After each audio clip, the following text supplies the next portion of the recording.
we talked about simple design, so we talked about it being tested, clear, dry, and succinct, where we've implemented a select option source to capture the commonality, and then the variable stuff is there. So we've introduced a new class called select option source, and it looks kind of like this. It has a create method. The select option. The select option source has basically passing in what is the first element, what is the last element, what will be the selected entity in that list. And really, we're really trying to look at the variability as introducing a collaborator, and maybe that's just like the lambda that you're introducing. So you're introducing the variability through some collaboration mechanism. This encapsulates selection. I could show you, I don't have the source to show you, the full source for this, but but encapsulating this collection is a standard refactoring out of Martin Howard book, which is an awesome book, and then passing in a parameter object. So if you look back here, we're passing in the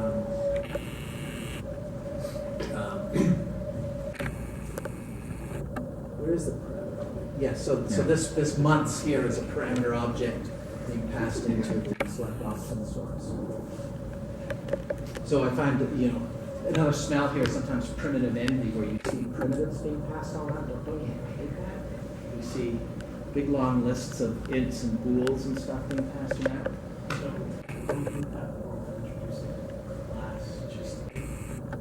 Just to which?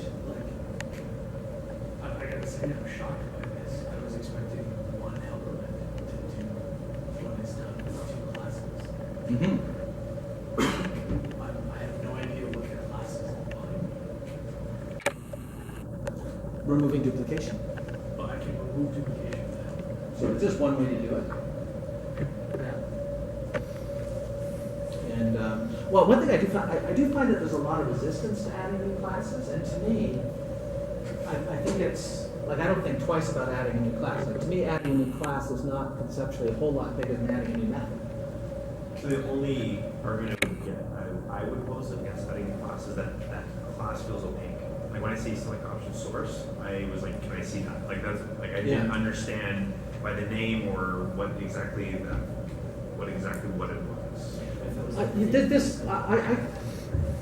But I would try and name the method to be something a little more descriptive. Yeah.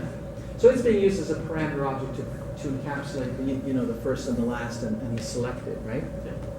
And I agree that if you make the helper method a terrible name, it would be just as okay. Yeah. So would you test this select option source? Yes. I would test it all for sure. It's easy tests to run. It is. It's the helper method I'm envisioning is a pure method. Like you're testing the market. It's one method to write and one test class. I'm really surprised by this. Okay. But would you need to mock anything to test? Oh, did you say mock? Yeah. Or I So would it's test not all that of it's this. not that I necessarily have to mock anything, but now all of my tests have to create. Like my test before could be very easily parameterized test and passing three values and I expect a particular value out. And here now, my tests are creating multiple objects and passing these around.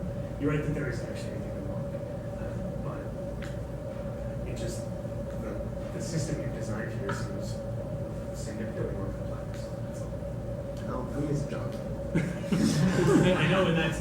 Are there other things that are using those select options and sources? That to me is like I was thinking a private helper function as well. But if there's a greater system where those are being used as well, then it would feel more natural to me. But So you might think that, like, I totally buy that you might feel this is over-engineered, and I think you probably, that's a strong case. I'm trying to get a sense of what value this provides over the helper method, so then I can. I guess it would be interesting to try it. I'd have to see what the helper method would look like. But fundamentally, what we're trying to do here is remove three for loops with some. We're really trying to remove duplication. Yeah. It's possible the helper method might actually be a more simpler solution. But none of that is part of the point you're trying to make. So I'll Yeah, that's okay. I appreciate you raising it, because you know, when I show this, people think, yeah, that feels over-engineered to me. I get it. I can see why you think that. I think some of it is we don't have the scope of the system that this lives within either, right? So I was thinking really, really small system, right? 3-function system.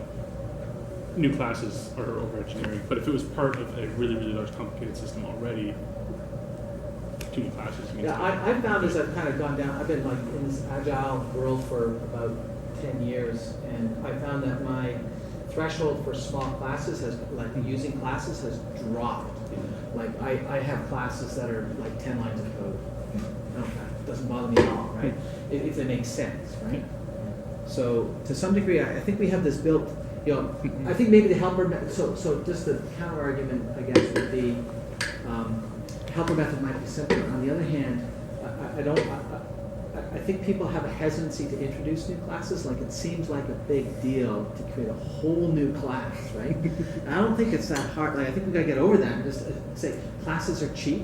You know, we've got like in Java our VMs are fast. Like we should just try to strive for expressiveness first, right? And we might disagree on whether or not this is more expressive or not, but introducing a new class shouldn't be viewed as kind of like the thing to think about. It should be which is a cleaner, simpler design. I think many of us have had the experience of badly named classes, and it becomes really hard to navigate code the first time you go in and go like, what is going on here? So J.B. Rainsberger says this really, really well, and he says, when you remove duplication, you start to see new structure emerge. I think that's really part of the point I want to make here, is like when you remove this duplication, now you see new structure. I need a new select option source, a new select option. At least that's the direction I went to. What am I doing? And now I have to think about new names for those. So that makes me think, what are the responsibilities of these classes? And this becomes a virtuous loop where we're trying to make we're removing duplication, and then we're trying to make it clear by renaming it. We're always working under the idea of having tested code. And so I find when I'm thinking this way, I'm always moving when I'm applying simple design, and I do this day in, day out. I live in the world of, is it tested? Is it clear? Is it dry? Is it succinct? And I keep going through those loops all the time, right? And it's a loop that I found really works for me. I have a question. Go ahead. About so with this code, right, the original code, I presume you wrote some tests for it. Yes. Right? Yeah. And when you refactored to your new code, did you change any tests or did No. you just continue your tests? Right. There is one. And then you said about this was that you imagine the tests to be easier with your helper. So But- those tests stay the same, but now you have to add new tests for each of the classes. You might. I would say you don't have to. I think that's a dogmatic thing of test every class. If you have a collaborator that's simple enough and the external API that you're leaving out stays the same, you Yeah. don't necessarily test every piece inside. The ones just doing exercise, right? Yep. It doesn't go against No. Because you wrote the lines to pass the test. okay. So you have the Tests ASA. are already passing. Yes. We're already passing. You're refactoring. You're not adding new functionality. Remember, it's only adding new code when there's a sample test. Refactoring and then adding helpers, pulling out additional methods, all additional classes.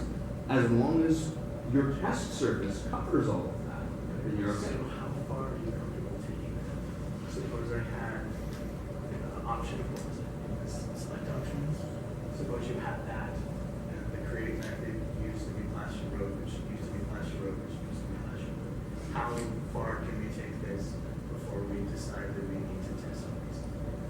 I'm being pedantic here. What is it? I think it's Camp Back Road. Maybe it's my job. Write tests until fear turns to war. So if J.B. Rainsberg. was it David Rainsberg? I remember him myself.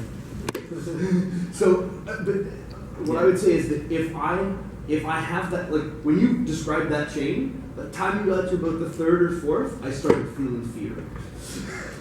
And that's when I would say, okay, my depth is too big. I need to find another API layer and test that layer, and then test between here and here. So I could have 2 layers of testing, because obviously the system is too big. Or if I really felt like, you know, I've been working with it since it had been growing and all that, and I had one big outer surface of testing, but it was a really good outer surface of testing, and I know that my refactoring inside will cause some of those tests to fail if I screw something up. Maybe I feel confident enough diving deep, but it's a matter of confidence. I have never worked with a test infrastructure that would allow me to go like 6 levels and feel confident. 2 or 3, I can feel confident with that. But I think you got a good point, and I find I'm a bit of a pack rat, and I end up writing those tests, and I'm starting to get better at starting to say, is this test really giving me the value anymore? And so I'm really pushing myself to get rid of those lower level tests at that level. So, but it's hard. As another, suppose we got a few layers deep and decided we need to find a better place to test, and we decided that whatever the hell the class The is. source, option source, whatever, Yes. yeah. We decided to test that. Would you then go back and, so at this point, you're gonna have some test duplication because you're testing the thing and the 3 things that are using the thing.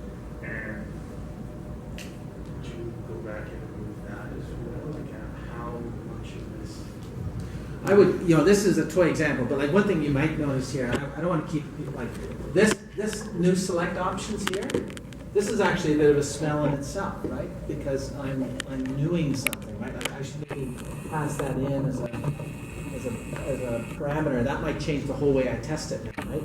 Because now I can pass in a mock, et cetera, et cetera. Yeah, I mean, the scariest thing it needs to make untestable is get current anything. Yeah, that's true. That's true. All of it, like Those are that's completely untestable in my mind. But I do want to be, I've gone 10 minutes over, so I do want to wrap up. I think we could probably keep talking for a while. That's some really great questions. But I just want to point out a couple of things before I let you go.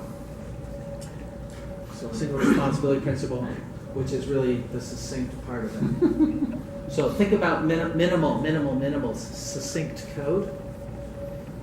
I'm not going to get through this, but I wanted to just point this to you. I'm going to be launching an Agile engineering training workshop on March 17th and 18th here at the Hub.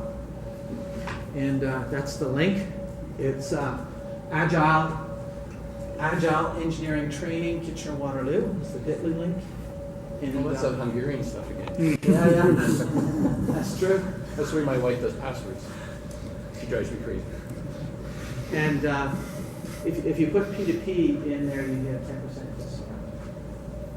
And so it'll be good. We have 2 or 3. Well, this is a 2-day workshop that I've worked on for about 5 years. I guess it's been working, and this is go into this in a lot more depth. Actually, hands-on coding. It's a lot of fun. So are we talking 3 or 4 digits for the price? 3 digits. Okay. It's not 4 digits. And well, we're going to see what the interest level is. We can either do it in C# or Java, or if there's a lot of, this is with some Americans, they said Java. But if there's another language, you let me know and we'll see. So I'd be happy. I'd love to do it in Ruby as well, if there's no interest. But if you're interested, just let me know.